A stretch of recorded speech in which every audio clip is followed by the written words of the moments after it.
Carlos Finney, o apóstolo dos avivamentos, o 1792 e 1875.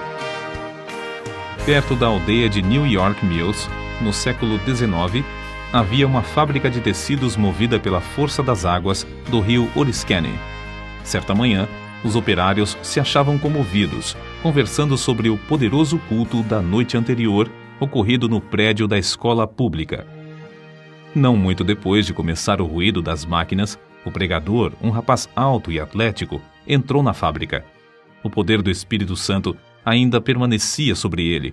Os operários, ao vê-lo, sentiram a culpa de seus pecados a ponto de terem de se esforçar para poderem continuar a trabalhar.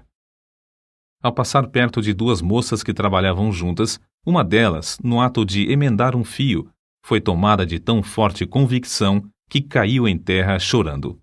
Segundos depois, quase todos em volta tinham lágrimas nos olhos, e em poucos minutos o avivamento encheu todas as dependências da fábrica. O diretor, vendo que os operários não podiam trabalhar, achou que seria melhor que cuidassem da salvação da alma e mandou que parassem as máquinas. A comporta das águas foi fechada e os operários se ajuntaram em um salão do edifício. O Espírito Santo operou com grande poder e dentro de poucos dias quase todos se converteram. Disse acerca desse pregador, Carlos Finney, que depois de ter ministrado a palavra em Gouverneur, no estado de New York, não houve baile nem representação de teatro na cidade durante 6 anos. Calcula-se que durante os anos de 1857 e 1858, mais de 100 mil pessoas foram ganhas para Cristo pela obra direta e indireta de Finney. A sua autobiografia é o mais maravilhoso relato de manifestação do Espírito Santo, excetuando o livro de Atos dos Apóstolos. Abaixo das Sagradas Escrituras, alguns consideram o livro Teologia Sistemática, de sua autoria, a maior obra sobre teologia que existe. Como explicar o seu êxito tão destacado nos anais dos servos da Igreja de Cristo? Sem dúvida, era, antes de tudo, o resultado da sua profunda conversão. Nasceu de uma família descrente e se criou em um lugar onde os membros da igreja conheciam apenas a formalidade fria dos cultos. Finney era advogado. Ao encontrar nos seus livros de jurisprudência muitas citações da Bíblia, comprou um exemplar com a intenção de conhecer as Escrituras.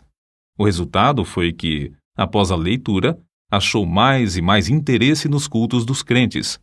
Acerca da sua conversão, ele relata na sua autobiografia o seguinte: ao ler a Bíblia, ao assistir às reuniões de oração e ouvir os sermões de Sr. Gale, percebi que não me achava pronto a entrar nos céus.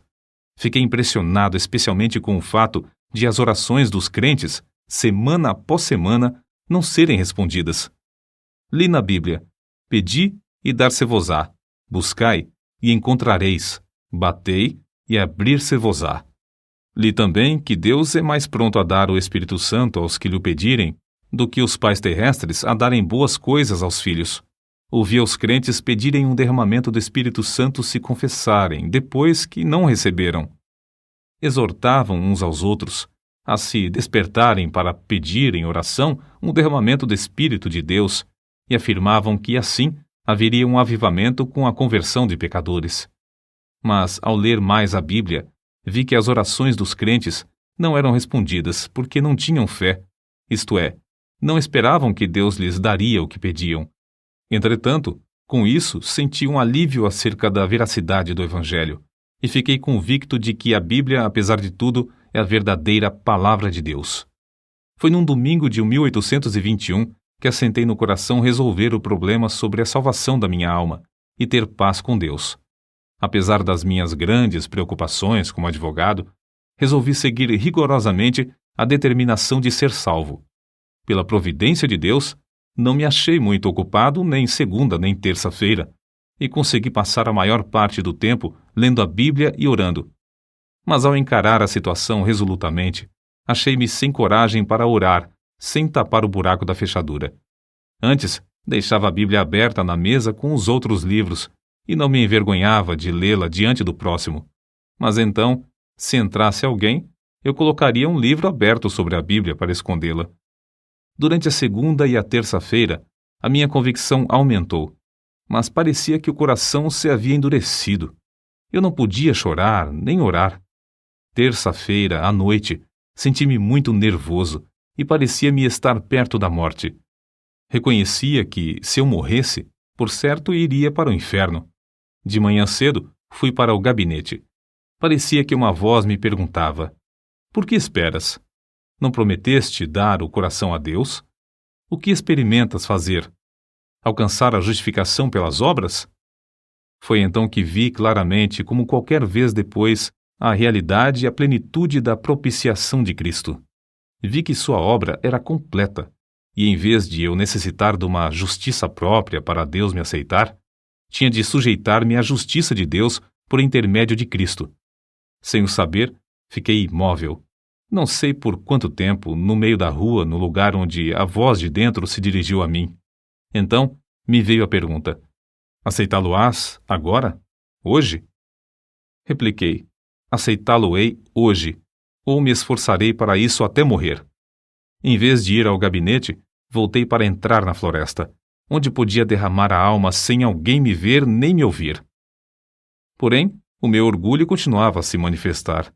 Passei por cima de um alto e andei furtivamente atrás de uma cerca, para que ninguém me visse e pensasse que ia orar. Penetrei dentro da mata a cerca de meio quilômetro, onde achei um lugar mais escondido entre algumas árvores caídas. Ao entrar, disse a mim mesmo: entregarei o coração a Deus, ou então não sairei daqui. Mas, ao tentar orar, o coração não queria. Pensara que, uma vez sozinho, onde ninguém pudesse ouvir-me, podia orar livremente. Porém, ao experimentar fazê-lo, achei-me sem coisa alguma a dizer a Deus. Toda vez que tentava orar, parecia-me ouvir alguém chegando. Por fim, achei-me quase em desespero. O coração estava morto para com Deus e não queria orar. Então, reprovei-me a mim mesmo por ter me comprometido a entregar o coração a Deus antes de sair da mata. Comecei a pensar que Deus já me tivesse abandonado. Achei-me tomado de uma fraqueza demasiadamente grande para ficar de joelhos. Foi justamente nessa altura que pensei novamente que eu via alguém se aproximando e abri os olhos para ver. Logo foi-me revelado que o orgulho do meu coração era a barreira entre mim e a minha salvação. Fui vencido pela convicção do grande pecado de eu envergonhar-me se alguém me encontrasse de joelhos perante Deus, e bradei em alta voz que não abandonaria o lugar, nem que todos os homens da terra e todos os demônios do inferno me cercassem. Gritei: ora, um vil pecador como eu, de joelhos perante o grande e santo Deus. Confesso-lhe os pecados e me envergonho dele perante o próximo, pecador também, porque me encontro de joelhos para achar paz com o meu Deus ofendido. O pecado parecia-me horrendo, infinito. Fiquei quebrantado até o pó perante o Senhor. Nessa altura, a seguinte passagem me iluminou: então me invocareis, e ireis e orareis a mim, e eu vos ouvirei, e buscar-me-eis e me achareis, quando me buscardes de todo o vosso coração. Continuei a orar e a receber promessas e apropriar-me delas. Não sei por quanto tempo. Orei até que, sem saber como, achei-me voltando para a estrada. Lembro-me de que disse a mim mesmo: se eu me converter, pregarei o Evangelho. Na estrada, voltando para a aldeia, certifiquei-me da preciosa paz e da gloriosa calma na minha mente. Que é isso? Perguntei-me a mim mesmo. Entristecera eu o Espírito Santo até retirar-se de mim? Não sinto mais convicção. Então, lembrei-me de que dissera a Deus que confiaria na sua palavra. A calma de meu espírito era indescritível. Fui almoçar, mas não tinha vontade de comer. Fui ao gabinete, mas meu sócio não voltara do almoço. Comecei a tocar a música de um hino no rabecão, como de costume. Porém, ao começar a cantar as palavras sagradas, o coração parecia derreter-se e só podia chorar. Ao entrar e fechar a porta atrás de mim, parecia-me ter encontrado o Senhor Jesus Cristo face a face. Não me entrou na mente, na ocasião, nem por algum tempo depois, que era apenas uma concepção mental. Ao contrário, parecia-me que eu o encontrara como encontro qualquer pessoa. Ele não disse coisa alguma, mas olhou para mim de tal forma que fiquei quebrantado e prostrado aos seus pés. Isso, para mim, foi, depois, uma experiência extraordinária, porque parecia-me uma realidade, como se ele mesmo ficasse em pé perante mim, e eu me prostrasse aos seus pés, e lhe derramasse a minha alma. Chorei alto e fiz tanta confissão quanto foi possível entre soluços. Parecia-me que lavava os seus pés com as minhas lágrimas. Contudo, sem sentir ter tocado na sua pessoa. Ao virar-me para me sentar, recebi o poderoso batismo com o Espírito Santo. Sem o esperar, sem mesmo saber que havia tal para mim, o Espírito Santo desceu de tal maneira que parecia encher-me corpo e alma. Senti-o como uma onda elétrica que me traspassava repetidamente. De fato, parecia-me como ondas de amor liquefeito, porque não sei outra maneira de descrever isso. Parecia o próprio fôlego de Deus. Não existem palavras para descrever o maravilhoso amor derramado no meu coração. Chorei de tanto gozo e amor que senti. Acho melhor dizer que exprimi, chorando em alta voz, as inundações indizíveis do meu coração. As ondas passaram sobre mim, uma após outra, até eu clamar: morrerei se estas ondas continuarem a passar sobre mim. Senhor, não suporto mais. Contudo, não receava a morte. Não sei por quanto tempo este batismo continuou a passar sobre mim e por todo o meu ser, mas sei que era já noite quando o dirigente do coro veio ao gabinete para me visitar. Encontrou-me nesse estado de choro, aos gritos, e perguntou: Sr. Finney, que tem? Por algum tempo não pude responder-lhe. Então ele perguntou mais: Está sentindo alguma dor? Com dificuldade, respondi: Não, mas sinto-me demasiado feliz para viver. Saiu e, daí a pouco, voltou acompanhado por um dos anciãos da igreja. Esse ancião sempre foi um homem de espírito ponderado e quase nunca ria.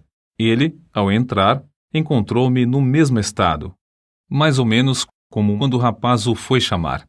Queria saber o que eu sentia e eu comecei a lhe explicar. Mas, em vez de responder-me, foi tomado de um riso espasmódico. Parecia impossível evitar o riso que procedia do fundo do seu coração. Nessa altura, entrou certo rapaz que começara a frequentar os cultos da igreja. Presenciou tudo por alguns momentos, até cair ao chão em grande angústia de alma, clamando: Orem por mim! O ancião da igreja e o outro crente oraram, e depois Finney também orou. Logo após todos se retirarem, deixando Finney sozinho. Ao deitar-se para dormir, Finney adormeceu, mas logo acordou por causa do amor que lhe transbordava o coração. Isso aconteceu repetidas vezes durante a noite. Sobre isso, ele escreveu depois: Quando me acordei de manhã, a luz do sol penetrava no quarto. Faltam-me palavras para exprimir os meus sentimentos ao ver a luz do sol. No mesmo instante, o batismo do dia anterior voltou sobre mim. Ajoelhei-me ao lado da cama e chorei pelo gozo que sentia. Passei muito tempo sem poder fazer coisa alguma senão derramar a alma perante Deus. Durante o dia, o povo se ocupava em falar da conversão do advogado. Ao anoitecer, sem qualquer anúncio do culto, ajuntou-se uma multidão no templo. Quando Finney relatou o que Deus fizera na sua alma, muitos foram profundamente tocados. Um sentiu-se tão convicto que voltou a casa sem o chapéu.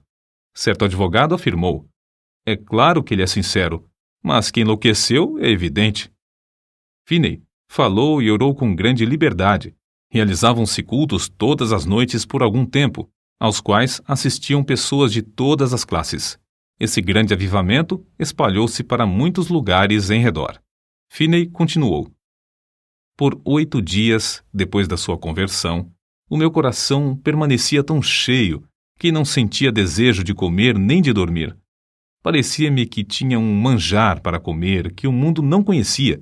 Não sentia necessidade de alimentar-me nem de dormir. Por fim, cheguei a ver que devia comer como de costume e dormir quanto fosse possível. Grande poder acompanhava a palavra de Deus. Todos os dias, admirava-me ao notar como poucas palavras, dirigidas a uma pessoa, traspassavam-lhe o coração como uma seta. Não demorei muito em ir visitar meu pai. Ele não era salvo, O único membro da família que fizera a profissão de religião era meu irmão mais novo. Meu pai encontrou-me no portão e me perguntou: "Como tem passado, Carlos?"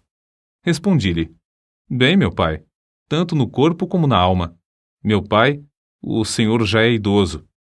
Todos os seus filhos estão crescidos e casados, e nunca ouvi alguém orar na sua casa." Ele baixou a cabeça e começou a chorar, dizendo: "É verdade, Carlos. Entre e você mesmo ore." Entramos e oramos. Meus pais ficaram comovidos e, não muito depois, converteram-se. Se a minha mãe tinha qualquer esperança antes, ninguém o sabia. Assim, esse advogado, Carlos G. Finney, perdeu todo o gosto pela sua profissão e se tornou um dos mais famosos pregadores do Evangelho. Acerca de seu método de trabalhar, ele escreveu: "Dei grande ênfase à oração como indispensável, se realmente queríamos um avivamento. Esforçava-me por ensinar a propiciação de Jesus Cristo, sua divindade, sua missão divina, sua vida perfeita, sua morte vicária, sua ressurreição, a necessidade de arrependimento e de fé, a justificação pela fé e outras doutrinas que se tornaram vivas pelo poder do Espírito Santo. Os meios empregados eram simplesmente pregação, cultos de oração, muita oração em secreto, intensivo evangelismo pessoal e cultos para a instrução dos interessados. Eu tinha o costume de passar muito tempo orando. Acho que, às vezes, orava realmente sem cessar. Achei também grande proveito em observar frequentemente dias inteiros de jejum em secreto. Em tais dias, para ficar inteiramente sozinho com Deus, eu entrava na mata ou me fechava dentro do templo. Vê-se no seguinte relato a maneira como Finney e seu companheiro de oração, o irmão Nash, bombardeavam os céus com as suas intercessões. Quase 1 quilômetro distante da residência do Sr. S., morava certo adepto do universalismo. Nos seus preconceitos religiosos, recusava-se a assistir aos cultos. Certa vez, o irmão Nash, que se hospedava comigo na casa do Sr. S., retirou-se para dentro da mata para lutar em oração, sozinho, bem cedo de madrugada, conforme seu costume. A atmosfera era tal nessa ocasião que se ouvia qualquer som de longe. O universalista, ao levantar-se de madrugada, saiu de casa e ouviu a voz de quem orava e, apesar de não compreender muitas das palavras, reconheceu quem orava. E isso traspassou-lhe o coração como uma flecha. Sentiu a realidade da religião como nunca. A flecha permanecia, e ele achou alívio somente crendo em Cristo. Acerca do espírito de oração, Finney afirmou que era coisa comum nesses avivamentos os recém-convertidos se acharem tomados pelo desejo de orar noites inteiras até lhes faltarem as forças físicas. O Espírito Santo constrangia grandemente o coração dos crentes, que sentiam constantemente a responsabilidade pela salvação das almas imortais. A solenidade da mente se manifestava no cuidado com que falavam e se comportavam. Era muito comum encontrar crentes juntos, caídos de joelhos em oração, em vez de ocupados em palestras. Em certo tempo, quando as nuvens de perseguição enegreciam cada vez mais, Finney, como era seu costume, sob tais circunstâncias, sentia-se dirigido a dissipá-las orando. Em vez de falar pública ou particularmente acerca das acusações, ele orava. Acerca da sua experiência, escreveu: "Eu olhava para Deus com grande anelo, dia após dia, rogando que Ele me mostrasse o plano a seguir e a graça para suportar a borrasca. O Senhor mostrou-me, em uma visão, o que eu tinha de enfrentar. Ele chegou-se tão perto de mim, enquanto eu orava, que a minha carne literalmente estremecia sobre os ossos. Eu tremia da cabeça aos pés, sob o pleno conhecimento da presença de Deus." Acrescentamos mais um exemplo, tirado da sua autobiografia, que mostra a maneira com que o Espírito Santo operava em sua pregação. Ao chegar na hora anunciada para iniciar o culto, achei o prédio da escola repleto, por isso tive de ficar em pé perto da entrada. Cantamos um hino, isto é, o povo pretendia cantar. Entretanto, Eles não tinham o costume de cantar os hinos de Deus e cada um desentoava à sua própria maneira. Não podia conter-me. Lancei-me de joelhos e comecei a orar. O Senhor abriu as janelas dos céus, derramou o espírito de oração e entreguei-me de toda a alma a orar. Não escolheram um texto, mas logo ao levantar-me dos joelhos, eu disse: Levantai-vos, saí deste lugar, porque o Senhor há de destruir a cidade. Acrescentei que havia 2 homens, um se chamava Abraão e outro Ló. Contei-lhes como Ló se mudara para Sodoma. O lugar era excessivamente corrupto. Deus resolveu destruir a cidade e Abraão orou por Sodoma. Mas os anjos acharam somente um justo lá. Era Ló. Os anjos disseram: Tens alguém mais aqui? Teu genro e teus filhos e tuas filhas e todos quantos tens nessa cidade, tira-os fora deste lugar, porque nós vamos destruir este lugar, porque o seu clamor tem engrossado diante da face do Senhor, e o Senhor nos enviou a destruí-lo. Ao relatar estas coisas, os ouvintes se mostraram irados a ponto de me açoitarem. Nessa altura, deixei de pregar e lhes expliquei que compreendera que nunca se realizara culto ali e que eu tinha o direito de, assim, considerá-los corruptos. Salientei isso com mais e mais ênfase e com o coração cheio de amor, até não poder mais conter-me. Depois de eu assim falar, cerca de 15 minutos, parecia ter vindo sobre os ouvintes uma tremenda solenidade, os quais começaram a cair ao chão, clamando e pedindo misericórdia. Se eu tivesse tido uma espada em cada mão, não os poderia derrubar tão depressa como caíram. De fato, 2 minutos depois de os ouvintes sentirem o choque do espírito vir sobre eles, quase todos estavam ou caídos de joelhos ou prostrados ao chão. Todos os que podiam falar de qualquer maneira oravam por si mesmos. Tive de deixar de pregar porque os ouvintes não prestavam mais atenção. Vi o ancião que me convidara para pregar sentado no meio do salão, olhando em redor, estupefato. Gritei bem alto para ele ouvir, apesar da balbúrdia, pedindo-lhe que orasse. Caiu de joelhos e começou a orar em voz retumbante, mas o povo não prestou atenção.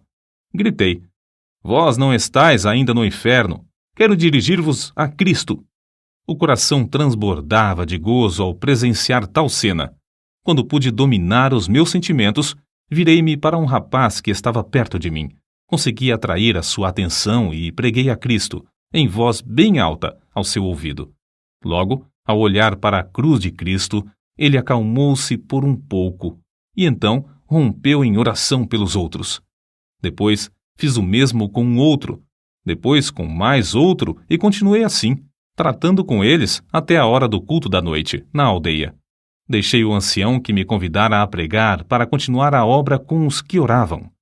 Ao voltar, havia tantos clamando a Deus que não pudemos encerrar a reunião, que continuou o resto da noite.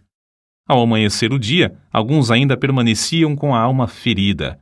Não se podiam levantar e, para dar lugar às aulas, foi necessário levá-los a uma residência não muito distante. De tarde mandaram chamar-me porque ainda não findara o culto. Só nesta ocasião cheguei a saber a razão de o auditório agastar-se da mensagem. Aquele lugar cognominava-se Sodoma, e havia somente um homem piedoso lá, a quem o povo tratava de Ló. Era o ancião que me convidara a pregar. Depois de já velho, Finney escreveu acerca do que o Senhor fez em Sodoma. Embora esse avivamento caísse tão repentinamente sobre eles, era tão empolgante ver que as conversões eram profundas e a obra permanente e genuína. Nunca ouvi falar em qualquer repercussão desfavorável. Não foi só na América do Norte que Finney viu o Espírito Santo cair e abater os ouvintes em terra. Na Inglaterra, durante os 9 meses de evangelização que Finney promoveu lá, multidões também se prostraram enquanto ele pregava. Em certa ocasião, mais de 2.000 de uma vez. Alguns pregadores confiam na instrução e ignoram a obra do Espírito Santo. Outros, com razão, rejeitam tal ministério infrutífero e sem graça. Oram a Deus para que o Espírito Santo tome a direção e alegram-se no grande progresso da obra de Deus. Mas ainda outros, como Finney, Dedicam-se a buscar o poder do Espírito Santo sem desprezar a arma de instrução e veem resultados incrivelmente mais vastos. Durante os anos de 1851 a 1866, Finney foi diretor do Oberlin College e ensinou a um total de 20.000 estudantes. Dava mais ênfase ao coração puro e ao batismo no Espírito Santo do que à preparação do intelecto. O resultado foi que, de Oberlin, saiu uma corrente contínua de alunos cheios do Espírito Santo. Assim, após o término de uma campanha intensiva de evangelismo e no meio dos seus esforços no colégio, em 1857, Finney via cerca de 50.000, todas as semanas, converterem-se a Deus. By My Spirit, Jonathan Goforth, página 183. Os diários de New York, às vezes, quase não publicavam outras notícias senão do avivamento. Suas lições aos crentes sobre avivamento foram publicadas primeiro em um jornal e depois em um livro de 445 páginas que se intitulava Discursos sobre Avivamentos. As primeiras 2 edições, de 12.000 exemplares, foram vendidas logo ao saírem do prelo. Outras edições foram impressas em vários idiomas. Uma só editora em Londres publicou 80.000. Entre suas outras obras de circulação mundial, contam-se as seguintes: sua autobiografia, Discursos aos Crentes e Teologia Sistemática. Os convertidos nos cultos de Finney eram pela graça constrangidos a andar de casa em casa para ganhar almas. Ele mesmo se esforçava para preparar o maior número de obreiros em Oberlin College, mas o desejo que ardia sempre em tudo era o de transmitir a todos o espírito de oração.